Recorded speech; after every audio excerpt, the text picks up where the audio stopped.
आपको लगता है आपको मिलेगा? क्योंकि ऐसा कहा जा रहा है, मैसेज देने की कोशिश की जा रही है कि एक परिवार से आप तय कीजिएगा कि मिलना हम सवाल कर रहे हैं। नहीं, सवाल तो हम भी आपको जवाब दे रहे हैं। जी। अगर मिल जाएगा तो आप क्या कीजिएगा? आप अब मिल जाएगा तो आपको लॉलीपॉप खिलाएंगे।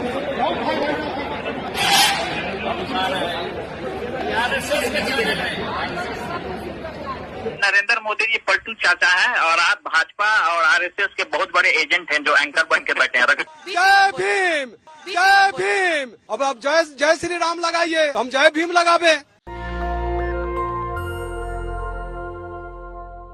पहला वीडियो देखा आपने, ये तेज प्रताप यादव है। ये कह रहे हैं एक जी के महिला एंकर को कि आपको लॉलीपॉप खिलाएंगे। दूसरा वीडियो देखा, कहा कि भगाओ इस मीडिया वाले को, संघी है। तीसरा जो वीडियो आपने देखा वो सरेआम अमन चोपड़ा को कह रहे हैं कि तुम मोदी के दलाल हो। और चौथा वीडियो देखा आपने, अंजना ओम कश्यप के मुंह पर नारा लगा जय भीम। नमस्कार, मैं शंभू कुमार सिंह और आप देख रहे हैं नेशनल दस्तक। मैं मीडिया का छात्र हूं और पिछले जब से नेशनल दस्तक चला रहा हूं, मैं कोशिश कर रहा हूं कि आपको मीडिया को लेकर जागरूक किया जाए। मैल्कम ने एक बड़ी बात कही है कि मीडिया में वो ताकत है जो दोषी को सही और सही को दोषी साबित कर दे। लेकिन बिहार में आरजेडी के युवा नेता विधायक लालू यादव के बड़े पुत्र तेज प्रताप यादव ने मोर्चा खोल दिया है। शुरुआत बिहार की जनता ने की थी। बिहार की जनता ने जिस तरह से सरेआम अंजना ओम कश्यप के विरोध में नारे लगाए, एक बार वीडियो सुन लीजिए, आपने रोज सुना होगा।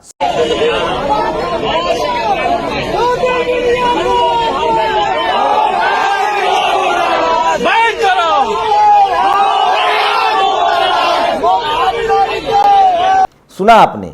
ये भी था, एक रिपब्लिक भारत के पत्रकार थे, उसके खिलाफ भी नारेबाजी हुई।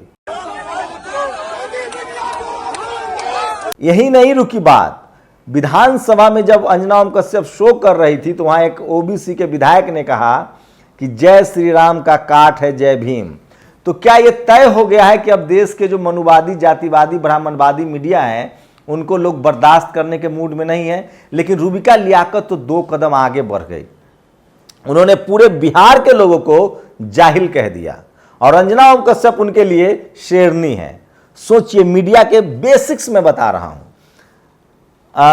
अभी लगातार सोशल मीडिया पर एक बहस चल रही है, मैंने भी उनके साथ काम किया, विनोद कापरी। विनोद कापरी को उस शख्स के तौर पे जान लीजिए जिस शख्स ने न्यूज की भाषा में सचिन को सबसे पहले भगवान कहा था। क्रिकेट उनका फेवरेट है, फेवरेट गेम है। भारत में क्रिकेट को लेकर उन्होंने बहुत प्रयोग किए हैं, प्रयोग ऐसे ऐसे किए हैं कि कुछ हंसी भी आएगी। विनोद कापरी को न्यूज कंटेंट के लिए भी जाना जाता है, मीडिया को मदारी बनाने के लिए भी उनको जाना जाता है कि इसमें भी उनकी भूमिका रही है, वो भी बताऊंगा। अब उन्होंने लिखा है कि मैं इस देश के तमाम पत्रकारों को शैशव काल से जानता हूं। विनोद पहले अखबार में थे, 20 साल से टीवी में उन्होंने काम किया। लास्ट नौकरी उनकी समाचार प्लस थी जहां नवीन एंकरिंग करते थे। उससे पहले वो इंडिया टीवी में भी रहे, जी ग्रुप में भी रहे, तमाम स्टार न्यूज में भी रहे हैं वो। मुझे भी उनके साथ काम करने का मौका मिला है। शानदार पत्रकार थे। उन्होंने लिखा है कि भारत के जो पत्रकार जो विश्व भ्रमण कर रहे हैं, जो चाटुकारिता कर रहे हैं, वो लोअर डिवीजन क्लर्क एलडीसी का एग्जाम नहीं पास कर सकते। बिल्कुल ठीक कहा है विनोद कापरी ने। विनोद कापरी ने यह भी माना है कि आज जितने जो इस मनुवादी, जातिवादी पत्रकार विश्व बो रहे हैं, उनको उनमें से कुछ लोगों को मैंने ही मौका दिया। मैं अपना अनुभव बता रहा हूँ।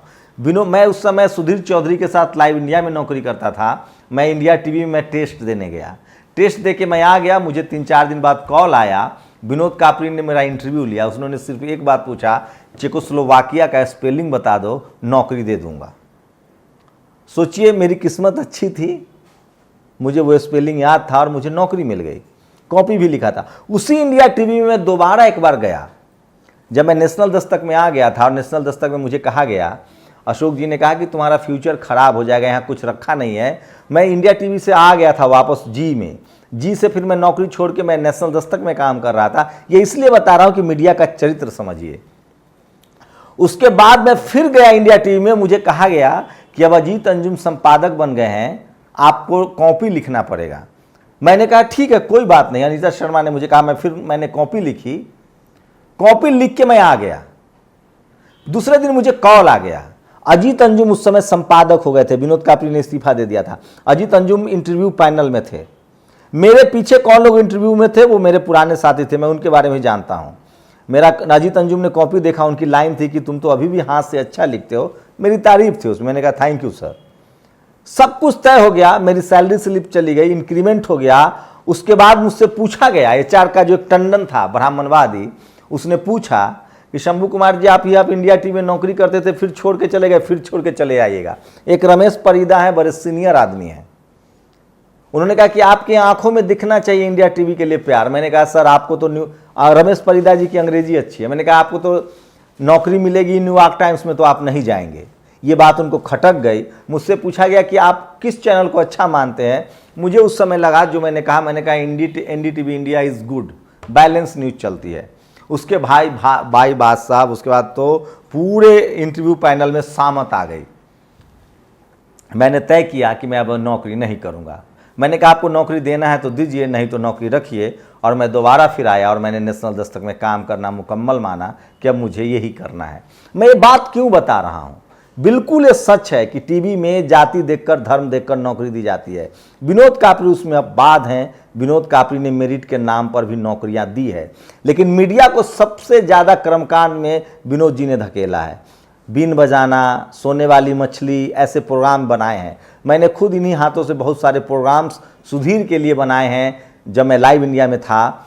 बिस्कुट, सोने की बिस्किट, साबुन खाने वाली महिला, तो सरोकार से पहले भी हटता था। लेकिन विनोद कापरी की एक खासियत थी, मुझे याद है मैं इंडिया टीवी में था, अनिल अंबानी, मुकेश अंबानी, केजी बेसिन की खबर आई थी। रजत शर्मा चलाने के पक्ष में नहीं थे, रजत शर्मा मालिक हैं, वो शुरू से सेटर हैं।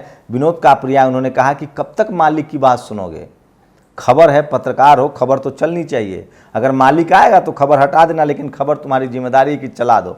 सुधीर चौधरी वाली खबर भी उसी समय आई थी। सुधीर चौधरी पर 100 करोड़ का आरोप लगा था। किसी ने लिख दिया जी का मालिक, उन्होंने कहा कि मालिक है वो, अरे जी का डायरेक्टर हो सकता है, जी का संपादक हो सकता है, जी का ऑनर हो सकता है, मालिक क्या शब्द होता है। तो विनोद कापरी खबरों को लेकर ईमानदार थे। अन्ना आंदोलन के समय भी वो दिग्भ्रमित थे और अन्ना के आंदोलन को प्रमोट किया, सारे मीडिया ने, उन्होंने भी किया। तो सोचिए, लेकिन एक बात तो तय है कि विनोद कापरी अभी भी, सवर्ण पत्रकार अभी भी नहीं मानते हैं कि मीडिया में डाइवर्सिटी नहीं है, जातिवाद है, इसलिए इस तरह की चीजें हो रही है। लेकिन जनता अब समझ गई है। जो सवर्ण समाज के ईमानदार लोग हैं उनको लगता है कि मीडिया गोदी मीडिया है, पैसे से बिकी हुई है या डरी हुई है। जबकि 90% लोग जो SC ST OBC माइनॉरिटी है उनको हमने समझा दिया है कि मीडिया पैसे से नहीं बिकती है, मीडिया गोदी मीडिया भी नहीं है। मुख्यमंत्री तो मायावती भी थी, अखिलेश भी थे। जब मायावती मुख्यमंत्री थी, इंडिया टीवी में था मैं, उस समय हजारों करोड़ का ऐड दिया गया था टीवी चैनलों को, लेकिन ऐड भी चलता था और मायावती की बुराई भी चलती थी। लालू यादव की बुराई भी होती है, हेमंत सोरेन की बुराई भी होती है। मीडिया तब ईमानदार हो जाएगा जब कोई SC ST OBC माइनॉरिटी का CM PM SP DM हो जाए। मीडिया बेईमान हो जाएगा जब RSS और BJP हो। सोचिए, जब बाबा साहब थे तब कांग्रेस मीडिया बोलते थे वो, क्योंकि कांग्रेस BJP नहीं थी, तब कांग्रेस जो है वो RSS थी, कांग्रेस सवर्णों की संगठन था, कांग्रेस मनुवादी थे। लेकिन अब जब उसको हार्डकोर मनुवादी मिल गया है तो वो RSS BJP के साथ हैं। मीडिया के पत्रकार की जाति पता कीजिए, तब आपको पता चलेगा। बहुजन समाज में दिलीप मंडल हैं, तमाम अशोक दास हैं, मीना कोटवाल हैं, निधि रतन हैं, मैं शंभू कुमार सिंह हूं, प्रणय यादव है, या इस देश के सबसे वर्सटाइल एंकर, वर्सटाइल पत्रकार जो सोशलिस्ट फैक्टर निकालते हैं, फ्रैंक हुजूर। तो SC ST OBC माइनॉरिटी के जो मुस्लिम पत्रकार हैं, नवीन कुमार हैं, द वीक के एडिटर हैं। तो ये तमाम बहुजन समाज के लोग हैं, वो SC ST OBC माइनॉरिटी की बात करते हैं। जो सवर्ण समाज है वो सिर्फ सवर्णों की बात करेगा। तो मीडिया गोदी मीडिया नहीं है, मीडिया मोदी मीडिया नहीं है, मीडिया जातिवादी मीडिया है। मीडिया RSS संघ का प्रचारक है, क्योंकि वहाँ सवर्णों की संख्या है। एक और बात बता दूं, जो लिबरल सवर्ण हैं, चाहे वो अजीत अंजुम हो, अभिषार शर्मा हो, विनोद कापरी हो, इनको जाति को लेकर इनकी कोई समझ नहीं है। आरक्षण के पक्ष में ये नहीं बोलेंगे, रवीश भी नहीं बोलेंगे। हाँ, हिंदू मुस्लिम जब होगा तो ये लोग मुस्लिम के साथ दिखेंगे। इनको जात धर्म तो समझ में आता है, लेकिन जाति अभी भी समझ में नहीं आता है। लेकिन मुझे लगता है कि तेज प्रताप यादव ने अब जाति समझ ली है। ये वीडियो देखिए, उन्होंने सरेआम कहा कि इन पत्रकारों को भगाओ, ये संघी हैं। बात वहीं नहीं रुकी, न्यूज़ 18 के अमन चोपड़ा को उन्होंने साफ साफ कहा कि तुम मोदी के दलाल हो, फोन रखो। उतना ही नहीं, ये देखिए, ये एक महिला पत्रकार हैं, ये देखिए, ये अमीश देवगन है, मोन्टाज में भी देखा होगा किस तरह से लोग मीम बना रहे हैं। ये स्थिति हो गई है। आरएसएस, देश में भ्रष्टाचार है, करप्शन है, बेरोजगारी है, अर्थव्यवस्था चौपट है, विदेशी घुसपैठ हो रही है, देश बर्बाद तो हो गया है, लेकिन सबसे ज़्यादा अगर कोई बर्बाद हुआ इस देश में तो वो टीवी, अखबार, मीडिया और पत्रकार की विश्वसनीयता। मोदी जी से भी ज़्यादा कोई नीचे गिरा है जिसकी विश्वसनीयता गिरी है, ग्राफ गिरा है, तो वो टीवी और अखबार। और इसी का नतीजा ये एमबीएन सुन लीजिए जो अमीश देवगन का। और ये देखिए, जी न्यूज की एक महिला पत्रकार को मैं बार बार कह रहा हूं कि इन सबको जाति के एंगल से चेक कीजिए और सोचिए एबी रमन्ना ने क्या कहा था, जो सुप्रीम कोर्ट के चीफ जस्टिस हैं अभी, कि मीडिया कंगारू कोर्ट लगाती है, मीडिया पर भरोसा मत कीजिए। और आज एक और सुप्रीम कोर्ट के जज जस्टिस चंद्रचूड़ ने कहा है, फेक न्यूज के इस दौर में हमें ऐसे पत्रकारों की बहुत जरूरत है जो छिपाई जा रही चीजों को लिखे, समाज में मौजूद खामियों को सामने लाए। ये मैं नहीं कह रहा हूं भैया, ये इस देश की पत्रकारिता की हालत है। और अंत में जय भीम का नारा सुनिए। अंजना ओम कश्यप हक्का बक्का हो गई जब एक बहुजन विधायक ने कहा जय भीम। जय भीम, जय श्री राम का आवाज जय भीम है। ठीक है। क्या लगता है आप लोगों को, जय श्री राम का काट जय भीम है और मनुवादी मीडिया, जातिवादी मीडिया का एक ही इलाज है, उसका बहिष्कार, सामाजिक बहिष्कार। रूबिका लियाकत ने पूरे बिहारियों को जाहिल कहा है। अंजना ओम कश्यप का दर्द छलक उठा, वो आरजेडी पर आरोप लगा रही हैं कि उनके पार्टी नेता गुंडे हैं, जबकि सच्चाई ये है कि जो भी अंजना ओम कश्यप के खिलाफ नारेबाजी कर रही थी वो डेमोक्रेटिक थी, सिर्फ अपना डेमोक्रेटिक अधिकार है उसको प्रोटेस्ट करना। अगर यही आरएसएस संघ, बजरंग दल और किसी आरएसएस संघ के जुड़े संस्थाओं के लोग होते, अनमोल प्रीतम के साथ क्या हुआ था आपको याद होगा, निधि रतन के साथ क्या हुआ था आपको याद होगा, दिलीप मंडल को कितनी गालियां पड़ती आपको याद होगा। अगर यही सवर्ण होते, सिर्फ वहाँ यही आरएसएस और बीजेपी से जुड़े लोग होते और कोई एससी, एसटी, ओबीसी माइनॉरिटी का पत्रकार होता तो नारेबाजी छोड़ दीजिए, ये लोग जान भी मार देते हैं। जैसे सिद्दीकी कप्पन जेल में है, प्रशांत कनौजिया जेल में गया था, अगर कोई मुसलमान होता, दलित, पिछड़ा, आदिवासी होता तो इनको मार देते। ये मैं मीडिया की हकीकत बता रहा था, इसलिए मैं बार बार कह रहा हूँ कि मीडिया में वो ताकत है जो दोषी को निर्दोष और निर्दोष को दोषी साबित कर दे। इसलिए मैं बार बार कह रहा हूँ कि एससी, एसटी, ओबीसी माइनॉरिटी को टीवी, अखबार का बॉयकॉट करना होगा और बहुजन समाज के जो पत्रकार हैं, जो बहुजन मीडिया चैनल्स हैं, सोशल मीडिया है, उनको आपको देखना पड़ेगा, फॉलो करना पड़ेगा। अपनी प्रतिक्रिया जरूर दीजिए। नीतीश कुमार ने कहा था मीडिया ब्लोअर है, हवा बनाने का काम करती है।